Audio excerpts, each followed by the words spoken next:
Let's have a question about whether or not hypersexuality causes someone to become curious or gay.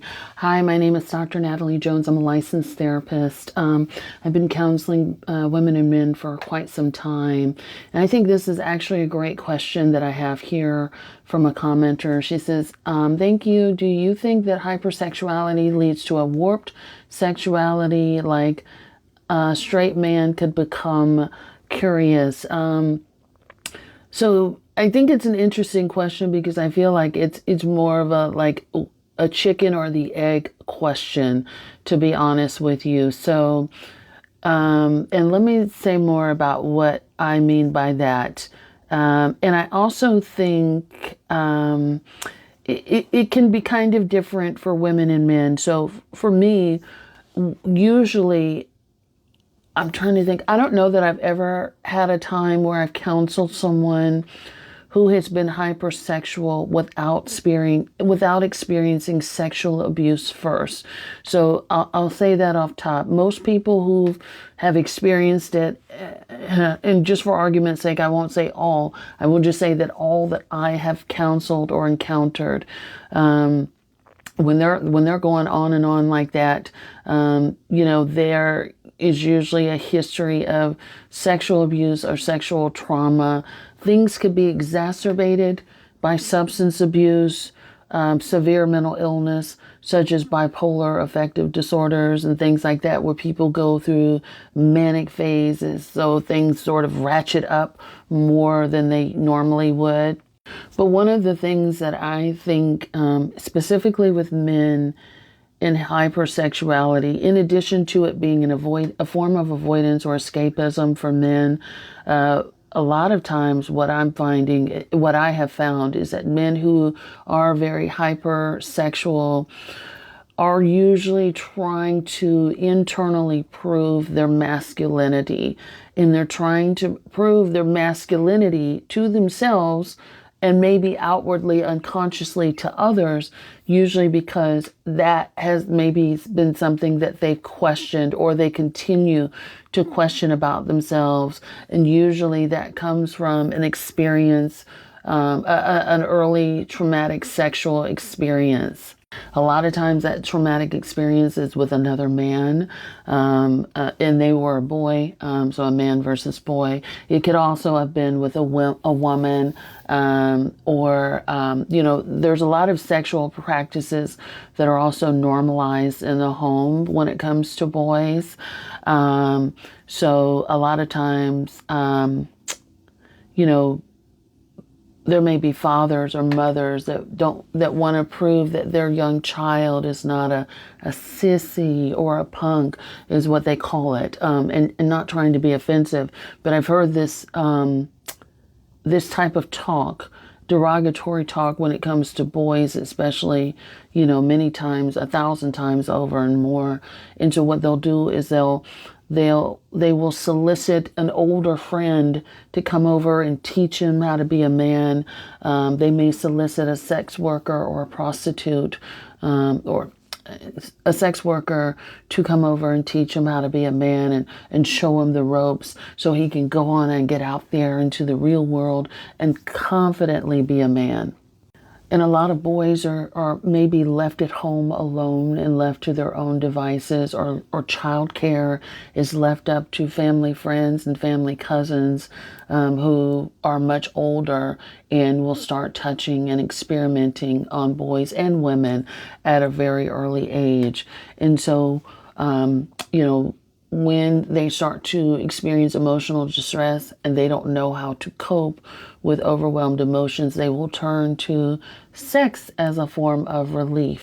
Compounded by being in a hypersexualized culture, it can soon start to be the norm of what they think about, but other things can trigger them along the way that reminds them of their trauma, such as men kissing on TV, such as transgender on TV, or, alternative lifestyles that they may not have actually been exposed to in their real world, and where they start to question question like, oh, I'm curious, but now I have to question my manhood. So now I'm going to go out and, pump on, a bunch of women to show myself and prove to myself I don't want that I can actually do this, and I'm still a man. And that still a man may come from family values that were instilled in them at a very early age that they never had any choice over people questioning their manhood from when they were a little boy.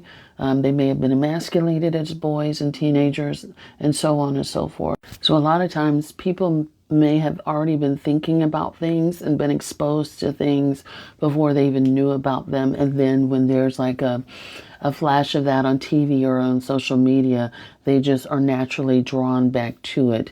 Now, that being said, I do think when someone is hypersexual, it does take more and more and more to get that high, that numbness, that feeling of feeling like I'm okay again, to come back down and feel some sense of normalcy. So very similar to drugs, I do think that people can develop a tolerance when it comes to sex, particularly if they were exposed, depending on what they've been exposed to and what they need in order to get that same amount of gratification again. So now the curiosity is sparked and there's something that needs more, because just having sex with 10 women on Friday doesn't do it for me anymore. So now I need to go over and I need to seek out transgender. And I prefer to have one that has a penis still, so I can have the best of both worlds. And then, there's other, just the other things. I may now be looking into sex with animals. And I'm not trying to say that having sex with transgenders is wrong, bad, or dirty. I'm just saying that sex is on a spectrum, and a lot of times, and most transgender people know this. Sex is on a spectrum, and so when people become hypersexual,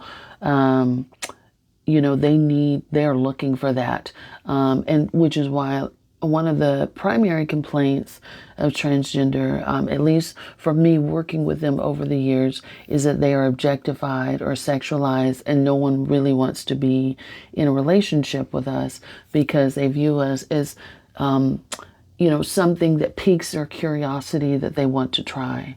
So to answer your question, yes, I definitely think that hypersexuality can lead to needing more and more and more, because I do think that people develop a tolerance, and that tolerance can be both physical and it can be psychological, because there's women that stimulate their clitoris so much from having so much sex and masturbating so much that they actually they cause themselves nerve damage and lose the sensation of that sexual sensation. But in many cases, people have already been exposed to it already.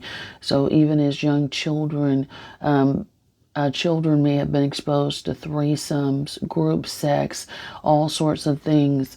So again, it could be an either or.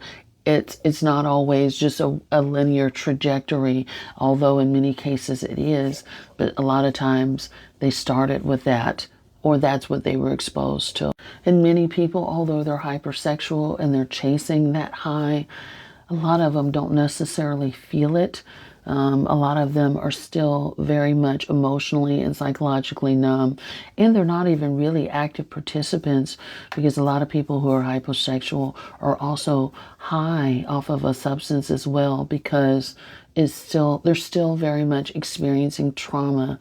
So there's an aspect of them that's still very much disconnected. Mind, body is disconnected.